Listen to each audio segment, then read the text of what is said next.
Princess Valeth Sarandis stood on the observation deck of the starship Celestial Throne and watched her new protection detail march into the hangar bay below her. She counted them as they entered 12 elite Kethvari guards in perfect formation, their silver-blue scales catching the artificial light and shimmering like water under twin moons. They were the finest warriors her father's kingdom could provide, each one trained from birth in the ancient combat arts of their people. But then she saw the 13th figure, and her four-fingered hands curled into fists against the cold metal railing. A human. The creature walked at the back of the formation, shorter than the others by nearly a full head, with soft pink skin that held no scales. No armor, no natural protection of any kind. Valeth turned to Admiral Zorth, who stood beside her with his hands clasped behind his back and his expression carefully neutral. "Explain this insult to me, Admiral," she said, and her voice was as cold as the void between stars. The old warrior let out a slow breath before answering. "The Galactic Accord requires all Coalition vessels to integrate members from allied species, Your Highness," he said. "Private Marcus Cole completed his basic training 3 cycles ago and was assigned to our vessel. As part of the exchange program, he is considered adequate by human standards." "Adequate," Valeth repeated, and the word tasted bitter on her tongue. She studied the human through the observation window as the guards took their positions below. He was so small compared to her people, so fragile-looking with his blunt teeth and rounded fingernails that could never tear through armor or flesh. Where were his claws? She wondered. Where were his venom glands or his bioluminescent threat displays that would warn enemies to stay away? He had nothing. She realized nothing but soft skin and those strange forward-facing eyes that seemed to track everything in the room without his head ever moving. "I remember my xenobiology lessons," Valeth said quietly. "Humans are what they call persistence predators, yes?" Admiral Zorth nodded. "That is correct. Your Highness, their ancestors evolved on a harsh world where they could not outrun or overpower their prey. So instead, they simply followed it until it collapsed from exhaustion." "How primitive," Valeth said with a dismissive wave of her hand. "How utterly brutal and uncivilized." She straightened her posture and lifted her chin in the way her mother had taught her when she was just a hatchling learning the ways of royalty. "He will remain at the rear of all formations," she commanded. "I will not have Earth's representative embarrassing the Dominion when we reach the Neutral Accord Summit. Is that understood?" "Perfectly, Your Highness," the Admiral replied with a respectful bow of his head. Valeth took one last look at the human below and felt nothing but irritation at his presence among her elite guards.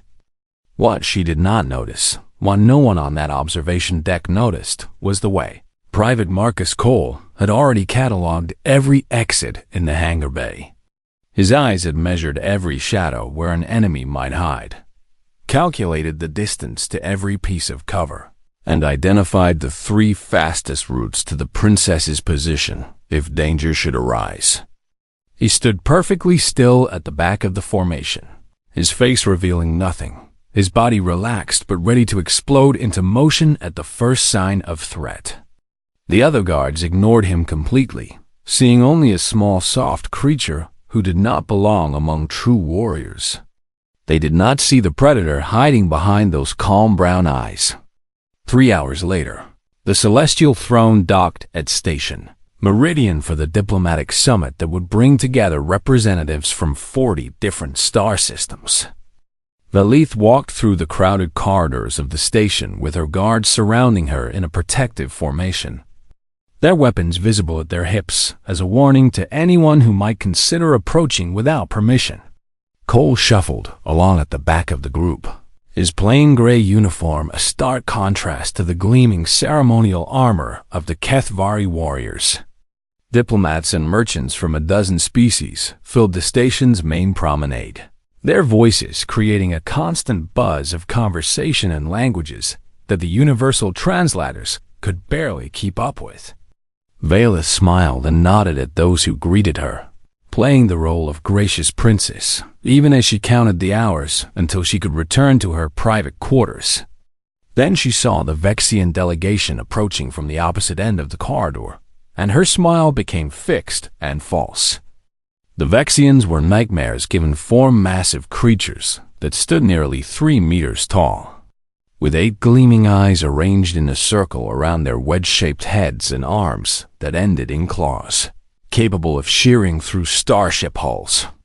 They had conquered 3 star systems through sheer biological supremacy, and their reflexes operated faster than most species could even perceive. High Hunt Master Krethel led the delegation, his mandibles clicking softly as he walked, and every other species in the corridor quickly moved aside to let them pass. Valeth held her ground as protocol demanded, her guards tensing around her as the apex predators drew closer. But then something strange happened, something that made Valeth's breath catch in her throat. Krethel stopped. His 8 eyes had been fixed on Valeth, but now they shifted to look past her, focusing on something at the back of her formation. His nostril slits flared wide, drawing in great lungfuls of the recycled station air, and his posture changed in a way that Valeth had never seen from a Vexian before. His claws, which had been extended and gleaming, slowly retracted into their sheaths. His massive shoulders, which had been squared and aggressive, rolled back into a more neutral position. His 8 eyes narrowed with an emotion that looked almost like, was it possible? Caution! Valeth glanced over her shoulder to see what had caught the Huntmaster's attention. But she saw nothing unusual, just a guard standing at attention and a human at the back, watching the Vexians with that same calm expression he always wore. She turned back to Krethel, confusion written across her features. "High Hunt Master," she said with a formal bow of her head. "The Kethvari Dominion welcomes the Vexian Empire to the summit." But Krethel did not respond right. Away his eyes kept drifting back to the human, even as he composed himself and returned a greeting. Something had shaken the galaxy's most feared predator, and Valeth did not understand what it could possibly be. She would learn soon enough. The evening reception took place in the Grand Hall of Station Meridian, a massive chamber with transparent walls that offered a stunning view of the nebula that surrounded them. Valeth moved through the crowds with practiced elegance, her gown of woven starlight trailing behind her as she greeted ambassadors and trade ministers from across the known galaxy. Her guards maintained their formation around her, always watching, always ready, while Cole remained at the back as she had commanded. She had almost forgotten about the strange moment with the Vexians when High Hunt Master Krethal appeared beside her, his massive form casting a shadow that swallowed her completely. "Princess Arandis," he said, his voice a deep rumble that she felt in her chest as much as heard with her ears. "Might I have a moment of your time in private?" Valeth's guards tensed at the request, but she waved them back with a gesture that spoke of royal confidence she did not entirely feel. "Of course, Huntmaster," she replied. "Walk with me." They moved to a quieter corner of the hall, near the transparent walls where the swirling colors of the nebula painted everything in shades of purple and gold. Krethal's 8 eyes kept scanning the room, always returning to the spot where Cole stood watching them from across the chamber. "Your protection detail is unusual," the Huntmaster said at last. "The Dominion has embraced the human alliance more closely than my people realized." Valeth made a dismissive sound. "He's here because the Galactic Accord requires it. Nothing more than a formality to keep the humans satisfied." "A formality," Krethel repeated, and something in his voice made Valeth look up at him sharply. "Is there a problem, Huntmaster?" The massive predator was silent for a long moment, his mandibles clicking softly as he considered his words. "Tell me, Princess, do you know why my kind does not hunt on Earth?" The question caught Valeth by surprise. "I was not aware that your people had ever encountered their world." Krethal let out a sound that might have been a laugh if it had come from a creature less terrifying. Once, he said quietly, 300 cycles ago, before the humans had even developed faster than light travel, my ancestors sent a scouting party to their planet, 30 of our finest hunters, eager to test themselves against whatever prey this new world might offer. Valeth felt a chill run down her spine despite the warmth of the reception hall. What happened to them?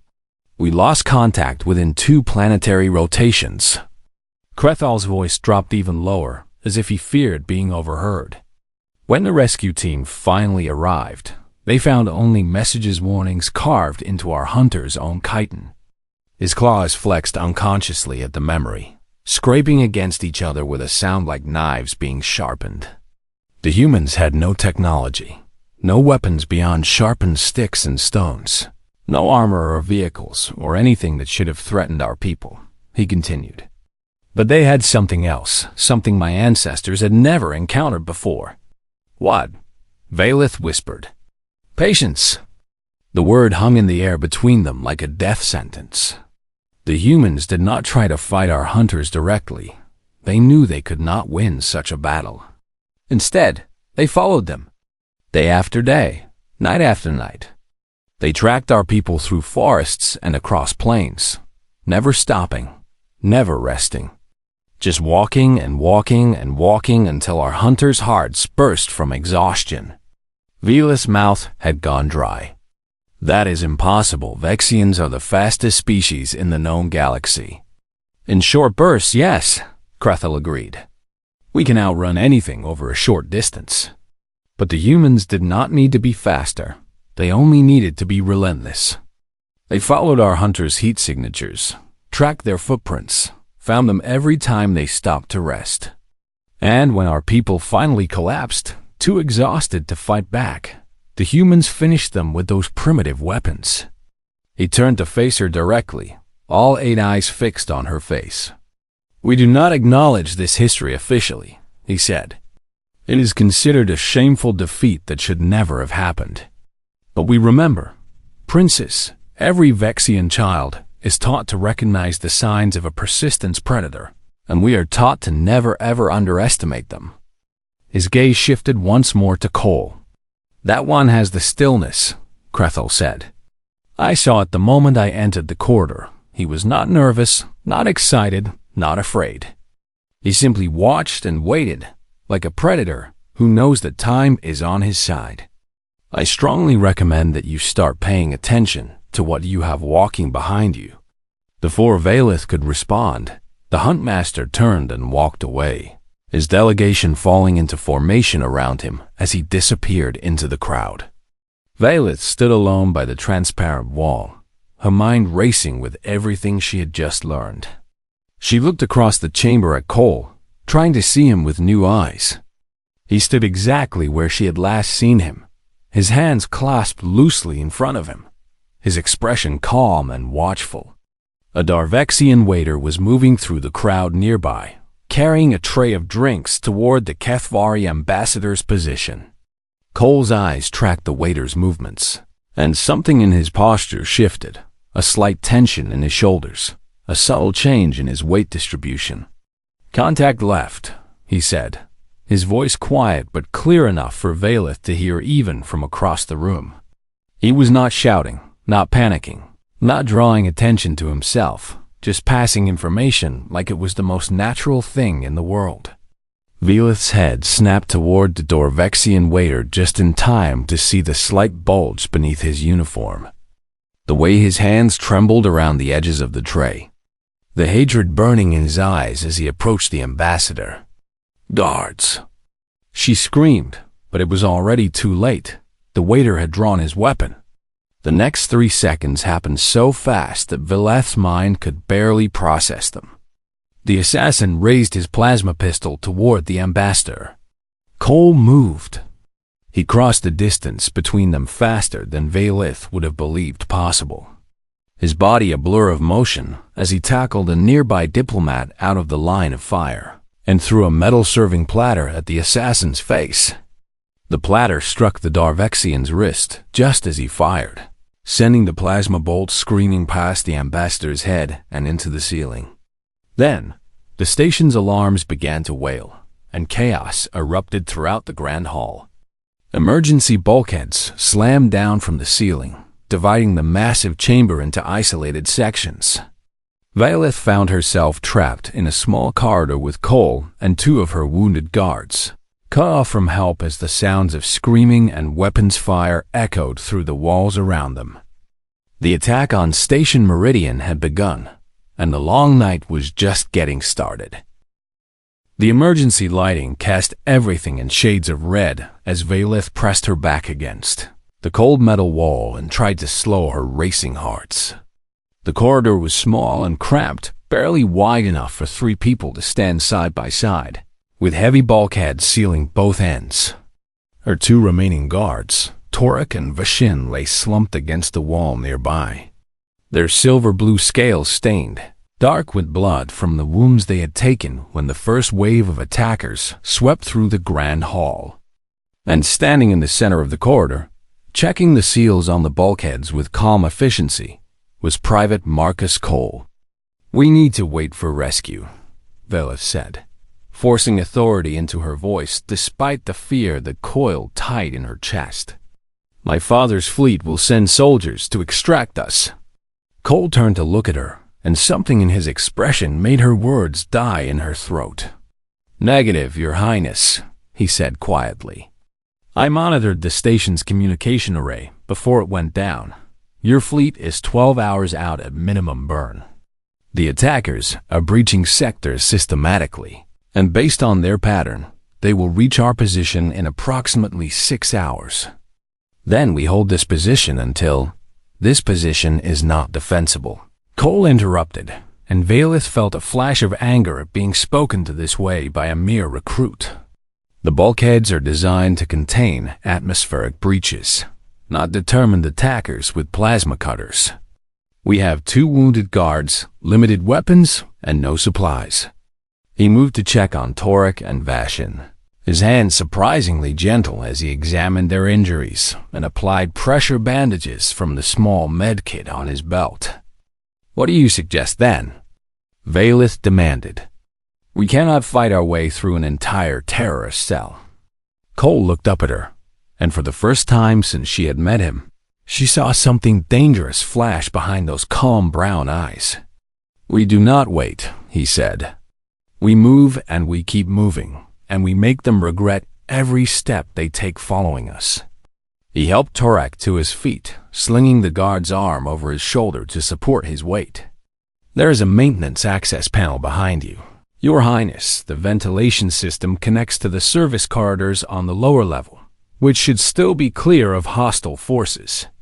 Vaelith turned and saw the panel he was describing, a small square hatch near the floor that she never would have noticed on her own. "You want us to crawl through the ventilation shafts?" she asked in disbelief. "I want us to survive," Cole replied simply. "Everything else is secondary." The next several hours became a blur of darkness and fear and constant, exhausting movement. Cole led them through maintenance tunnels that smelled of recycled air and machine oil, through service corridors lined with pipes and cables, through ventilation shafts so narrow that Vaelith had to turn sideways to squeeze through. He never seemed to tire, never seemed to slow down, never seemed to doubt which direction they should go. When Torek and Vashin faltered from exhaustion and blood loss, Cole carried their equipment without complaint. When Vaelith's legs began to burn and her lungs screamed for rest, Cole simply looked at her with those steady eyes and said the same thing every time. "One more corridor, Your Highness, then one more after that." And somehow, impossibly, she found the strength to keep going. The attackers were right behind them. Vaelith could hear their voices echoing through the corridors, their heavy footsteps growing closer with every passing minute. They were Dorvexian extremists mostly, with a handful of Kreth mercenaries mixed in faster than humans, stronger than humans, better armed and better equipped in every way. But every time they caught up, something went wrong. A door would seal at precisely the right moment, controlled by access codes that Cole had somehow obtained. A critical system would fail, plunging an entire section into darkness just as the attackers entered. Traps appeared in their path tripwires made from maintenance cables, pressure plates rigged to spray toxic coolant, false trails that led nowhere. Cole had built them using nothing but the tools he found along the way, and a patience that seemed infinite. "How are you doing this?" Vaelith gasped during one of their brief rests, her back against the wall and her chest heaving with exhaustion. "How do you keep going when even my guards cannot?" Cole was checking the corridor ahead, his eyes scanning the shadows for any sign of movement. "Your species evolved as sprinters," he said without looking at her. "Fast and powerful over short distances, perfect for taking down prey before it could escape." He turned back to face her, and that dangerous something flickered in his eyes again. "My species evolved differently. We were never the fastest or the strongest. We survived by following our prey until it could not run anymore, tracking it across entire continents if necessary, walking and walking and walking until its heart gave out from the effort of staying ahead of us." He offered her his hand to help her stand. "We do not need to be faster than our enemies," he said. "We just need to be relentless." Vaelith took his hand and let him pull her to her feet. For the first time, she did not see a primitive creature standing before her. She saw a predator, ancient and patient and absolutely terrifying in his refusal to stop. "They are learning to fear you," she said quietly. "I can hear it in their voices when they talk to each other over their communicators. They do not understand how we keep escaping." Cole nodded. "Fear is a weapon, Your Highness, the oldest weapon there is. My ancestors used it against creatures 10 times their size, and I will use it against anyone who threatens the people under my protection." He checked his improvised weapon, a length of metal pipe, wrapped with electrical cables that could deliver a powerful shock on contact. "We need to keep moving," he said. "There is a cargo bay 2 levels down that should have external communication equipment if we can reach it. I can send a distress signal that will cut our rescue time in half." Vaelith straightened her spine and pushed her exhaustion aside. "Then lead the way, Private Cole." For the first time since this nightmare began, she saw something that might have been a smile flicker across the human's face. "Stay close," he said. "And remember one more corridor, then one more after that." They moved back into the darkness, the sounds of their pursuers growing fainter as they slipped away once more. The long night was far from over, but for the first time, Vaelith began to believe they might actually survive it. Dawn Cycle found them cornered in a cargo bay deep in the lower levels of Station Meridian. Vaelith stood with her back against a stack of shipping containers, her elegant gown torn and stained, her silver blue scales dull with exhaustion. Torek and Vishin had collapsed nearby, their wounds reopened from the endless hours of movement, barely conscious, but still trying to rise and protect their princess. Cole stood in front of them all, his body positioned between Vaelith and the mercenaries who had finally managed to box them in. There were 12 of them, 8 Darvexian extremists with plasma rifles aimed and ready, and 4 massive Kreth warriors with claws extended and tusks gleaming in the harsh cargo bay lights. Their leader was a Kreth named Vril, nearly 3 meters tall, with scars covering his gray hide that spoke of a lifetime of violence and brutality. He stepped forward with a confident smile splitting his face, his soldiers spreading out behind him to cover every possible escape route. "The chase ends here, little creatures," Vril announced, his voice echoing off the metal walls. "You have led us on quite the hunt through these corridors. My employers will not be pleased at how long this has taken." Vaelith lifted her chin with what dignity she could muster. "The Kethvari Dominion does not negotiate with terrorists." Vril laughed, a deep rumbling sound that seemed to shake the floor beneath their feet. "Who said anything about negotiating?" He gestured toward his soldiers. "The princess comes with us alive and relatively unharmed, as our clients have requested. Everyone else dies for the trouble they have caused." His 8 eyes fixed on Cole with undisguised hatred. Especially the human my hunters have been talking about nothing else for the past 6 hours. They say you are some kind of demon, that you see in the dark and move through walls. I say you are just a soft little creature who got lucky too many times." Cole did not respond. He simply stood there, watching the mercenaries with that same calm expression he had worn since the moment Valeth first saw him. His improvised weapons were gone, lost somewhere in the endless corridors behind them. He had no armor, no allies, no tricks remaining. He was exhausted, battered, and facing down a dozen apex predators who wanted nothing more than to tear him apart. Torek tried to rise, plasma burns covering his arms and torso. "I will not let you take her," he growled. "You will have to kill me first." "That can be arranged," Vril said with a dismissive wave. "Soldiers, take the princess and eliminate the rest." Valeth felt tears burning in her eyes as she realized this was the end. She had been so foolish, so arrogant, so certain that her royal blood and her elite guards would keep her safe from any danger the galaxy could throw at her. And now she would watch them die because of her pride. "Wait!"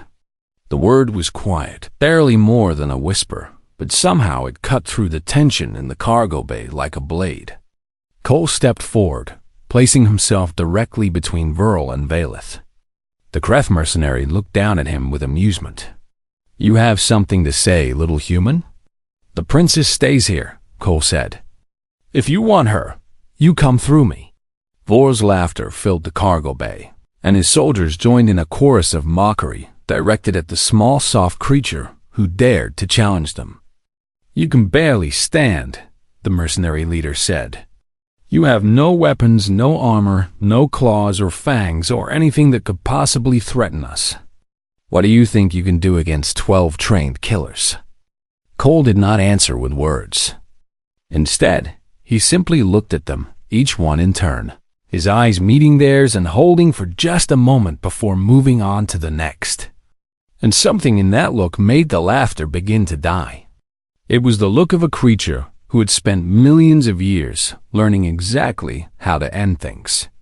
The look of a species that had hunted megafauna to extinction, that had driven saber-toothed predators from their caves and claimed them as homes, that had faced ice ages and volcanic winters and every extinction event their planet could produce and simply refused to stop getting back up. The look of something ancient and patient and absolutely relentless in its determination to survive. "I think," Cole said quietly, "that I can make killing me cost more than any of you are willing to pay." He rolled his shoulders, loosening muscles that had been pushed far beyond their normal limits. He settled into a fighting stance that seemed almost casual, his hands open and relaxed at his sides. "So here is what is going to happen," he continued. "You are going to try to take me down, and some of you will succeed. I am only human, after all. But before I fall, I am going to hurt you. I am going to break bones and tear flesh and make sure that every single one of you remembers this moment for the rest of your lives." His eyes locked with Vor's. "And then, even if you manage to kill me, you will have to face the rest of the galaxy, knowing that a single unarmed human made you bleed for every inch." The silence stretched like a wire about to snap. Vor's confident snarl began to falter, his tusks drawing back as uncertainty crept into his expression. His soldiers exchanged glances, the same instinct that had stopped the Vexians 300 years ago beginning to whisper warnings in the backs of their minds. This thing would not stop. This thing would not surrender. This thing would drag them into the darkness and make them pay for every step forward in blood and pain. "Rush him," Vril commanded, but his voice cracked on the words. No one moved. The Dorvexian extremists tightened their grips on their weapons, but did not advance. The Kreth warriors shifted their weight but did not attack. They were apex predators, the most feared hunters in their respective systems. And they found themselves frozen by something they had never encountered before, a prey animal that was not afraid to die as long as it could take them with it. "I said rush him!" Vril screamed. and then the cargo bay doors exploded inward. HFY rescue forces poured through the breach, their weapons blazing, their war cries filling the air as they fell upon the mercenaries like a wave of silver-blue fury. Velith's father had received Cole's distress signal, the one he had activated 2 hours ago, from a hidden communications terminal, trusting that he could keep them alive long enough for help to arrive. The battle was brief and brutal. When it was over, the rescue team found Cole still standing in front of Velith, his fists raised and ready, 3 mercenaries lying broken at his feet, the only ones who had finally worked up the courage to charge. 2 of them would never rise again. The third would spend the rest of his life remembering what it felt like to face a human who had nothing left to lose. The celestial throne cut through the darkness of space like a knife through silk, its engines burning bright as it carried Princess Velith home to Kethvari Prime. 3 days had passed since the rescue, and the station attack had already become the biggest story in the galaxy. Dozens dead, hundreds wounded, and diplomatic relationships between a dozen species thrown into chaos. But none of that occupied Velith's thoughts as she stood before the mirror in her private quarters, adjusting the formal robe she would wear to address her father's court. She was thinking about a human. A soft knock at her door pulled her from her thoughts. "Enter," she called, and the door slid open to reveal Private Marcus Cole standing in the corridor beyond. He still wore bandages around his ribs and his left arm, injuries from the 3 mercenaries who had finally found the courage to attack him in those last desperate moments before the rescue team arrived.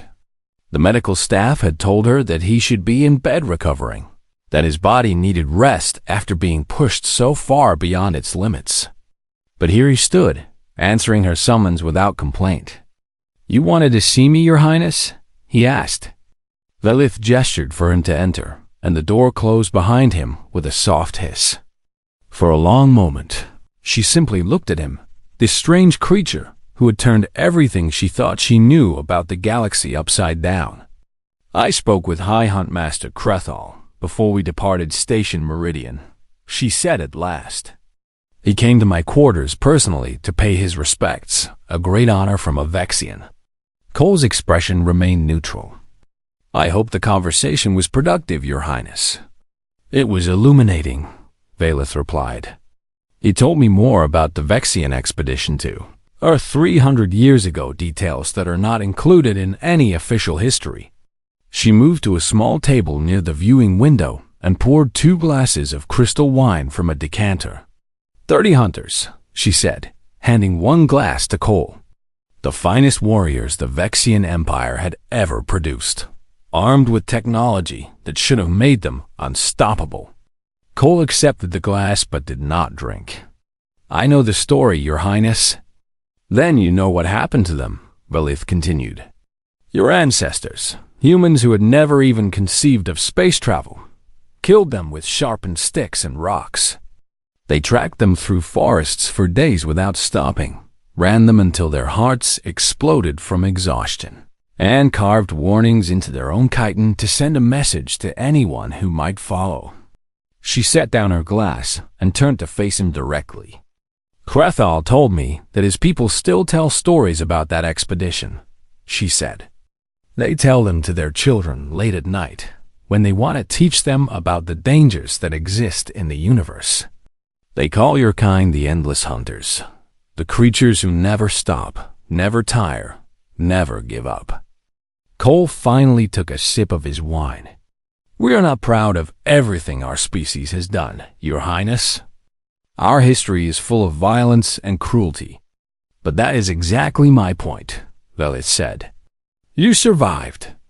Every terrible thing your planet threw at you, every predator that tried to hunt you, every disaster that should have wiped you out, you survived it all. Not because you were stronger or faster or more powerful than your enemies, but because you simply refused to die." She stepped closer to him, close enough to see the tiny scars that marked his skin, evidence of a lifetime of small injuries that his fragile body had somehow healed and moved past. The Galactic Accord sees humans as junior members, she said. Charity cases who were given a seat at the table out of obligation rather than respect.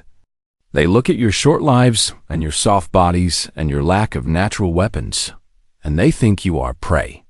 Her violet eyes met his brown ones. They do not understand that evolution already tested you against the worst your planet could offer, she said. And you won! Cole was quiet for a long moment, his gaze drifting to the stars visible through the viewing window.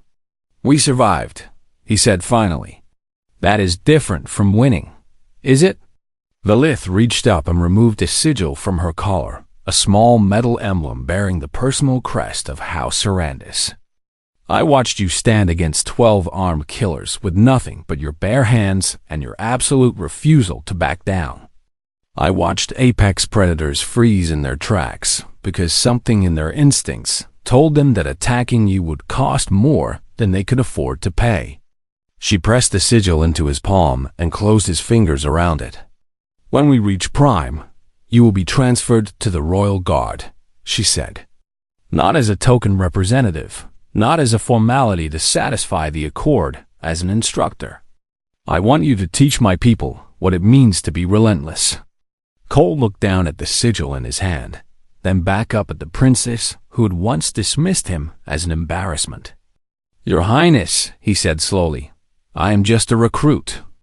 Valith Sarandis, heir to the Kethvari Dominion, future ruler of 3 star systems and billions of souls, shook her head.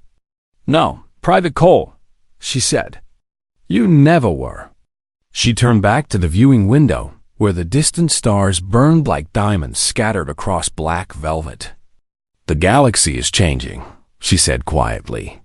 Old powers are falling, new threats are rising, and everyone is looking for allies who can help them survive what is coming. The Dominion has been searching for an edge, something that will set us apart from the other great powers. She glanced back at him over her shoulder. I believe we have found it, she said. Not in new weapons or new ships, but in the most dangerous predators the galaxy has ever produced, a species that the Vexians themselves learned to fear. Cole straightened his spine and tucked the sigil carefully into his pocket. What would you have me do, Your Highness? Valith smiled a real smile, warm and genuine in a way that felt strange on her face after so many years of practicing royal masks. Teach them, Private Cole. Teach my guards what it means to never stop, never surrender, never give up. Teach them to be relentless. She extended her hand, and after a moment of hesitation, Cole took it in his own. And when the galaxy learns what we have learned, Valith said, when they finally understand what happens when you mistake persistence for weakness, she squeezed his hand. They will remember that the Kethvari Dominion saw your worth first. Outside the viewing window, the stars continued their eternal dance, indifferent to the small drama playing out in the princess's quarters. But somewhere among those distant lights, on 100 different worlds, apex predators who had never encountered humanity were going about their lives, secure in the knowledge that they sat at the top of their food chains. They did not know that everything was about to change. They did not know that the endless hunters were coming. And when they finally learned the truth, when they finally understood what it meant to be prey, it would already be too late. The human called Marcus Cole looked out at those stars and allowed himself a small smile. He was, after all, a very patient man.